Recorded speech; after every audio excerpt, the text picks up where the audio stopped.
Attention shifts back to the dollar and US interest rates this week as the minutes from the last FOMC meeting are released.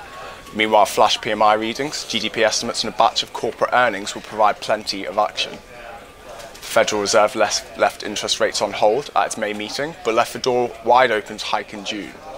Market expectations are running high, with the US central bank very much odds on to increase the federal funds rate by 25 basis points.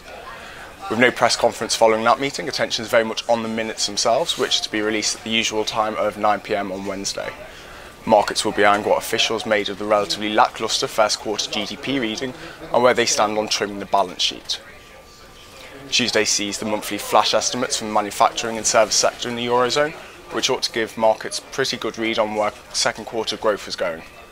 Following a rise in growth and inflation, there is mounting pressure on the European Central Bank to start thinking about tightening. Staying on GDP in the first quarter estimates, GDP from the UK and the US. Both delivered uninspired numbers in the first reading, so markets will be on watch for potential upwards revision to the figures. UK growth slowed to a measly 0.3% in the first quarter, while in the US it was a fairly meagre 0.7%. On the corporate front, Wall Street is nearly done with first quarter earnings, but there are a number of UK blue chips in action that could drive the FTSE 100.